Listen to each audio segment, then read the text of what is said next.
लिखना है, for the following data find the weighted mean. हमें जो डेटा गिवन है, ग्रुप डेटा जो गिवन है, हमने इसमें वेटेड मीन फाइंड करना है। तो वेटेड मीन का फॉर्मूला था हमारे पास x बार, साथ आपने यहाँ पे w लिखना है, is equal to sigma wx divided by sigma w। तो यहाँ पे हमें क्या क्या चाहिए, w और x की प्रोडक्ट का सम और w की वैल्यूज का सम चाहिए। तो ये जो वैल्यूज है हमारे पास w की वैल्यूज है और ये x की वैल्यूज है। पहले w की वैल्यूज का सम ले लेते हैं। 5 plus 3 8, 8 plus 2 10, 10 plus 6 16।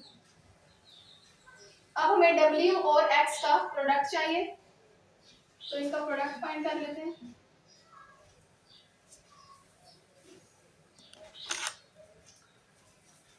फाइव और 35 को मल्टीप्लाई करेंगे 175, 3 और 5 को मल्टीप्लाई करेंगे 15, 2 और 13 को मल्टीप्लाई करेंगे 26, 6 और 18 को मल्टीप्लाई करेंगे तो 108। अब इन तमाम वैल्यूज को ऐड कर लेंगे। 175 प्लस 15 प्लस 26 प्लस 108, हमारे पास आंसर आ जाएगा 324। अब सिग्मा wx की वैल्यू भी है, सिग्मा wx की वैल्यू भी है हमारे पास और सिग्मा w की वैल्यू भी है, तो इनकी वैल्यूज पुट कर देंगे। सिग्मा wx किसके इक्वल है 324 और सिग्मा w 16 है। 324 डिवाइड बाय 16, हमारे पास वेटेड मीन किसके इक्वल आ जाएगा 20.25।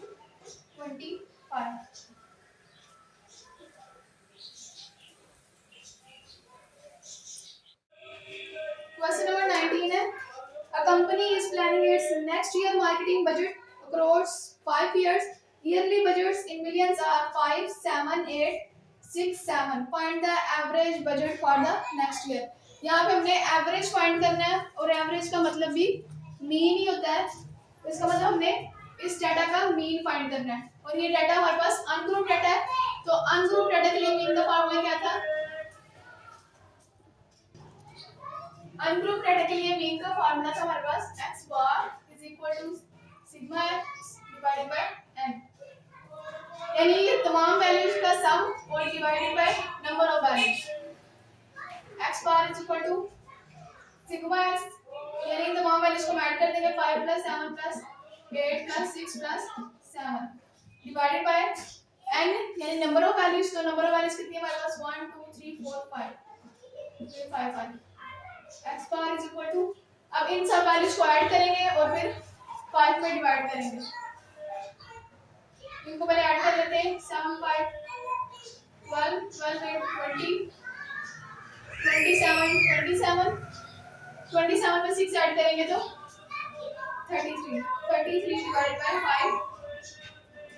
अब 33 को 5 पे डिवाइड करेंगे तो हमारे पास 6.6 आ जाएगा। यहाँ पे हमने अरिथमेटिक मीन्स फाइंड करना था। क्वेश्चन नंबर 20 है हमारे पास, Ahmed obtained the following marks in the certain examination. Find the weighted means if weights 5, 4, 2, 3, 2, 4 respectively are allotted to the subjects. यहाँ पे हमें weights दिया हुआ है 5, 4, 2, 3, 2 and 4। सबसे पहला सब्जेक्ट दिया हुआ है उर्दू, इंग्लिश, साइंस, मैथ, इस्लामी और कंप्यूटर, और उनके मार्क्स दिए हुए हैं और उनके सब्जेक्ट के लिहाज से हमारे हमें वेटेड वेट्स भी दिए हुए हैं। रिस्पेक्टिवली का मतलब है कि पहला जो है वो पहले सब्जेक्ट का वेट है, दूसरा दूसरे सब्जेक्ट का वेट है, तीसरा तीसरे का, चौथा चौथे का, इसलिए रिस्पेक्टिवली लिखा हुआ है।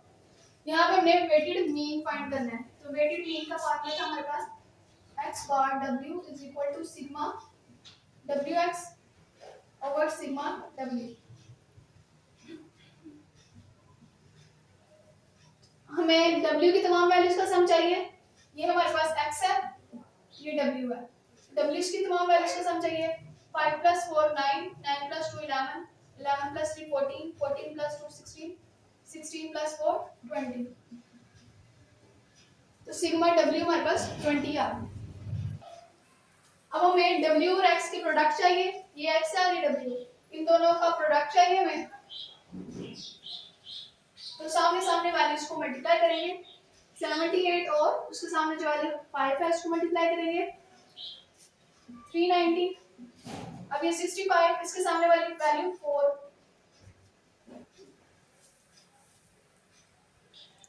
4 के साथ मल्टीप्लाई करेंगे तो हमारे पास 260 आ जाएगा। अब 80 को 2 से मल्टीप्लाई करेंगे 160, 90 को 3 से मल्टीप्लाई करेंगे 270, 85 को 2 से मल्टीप्लाई करेंगे 170 और 72 को 4 से मल्टीप्लाई करेंगे 288।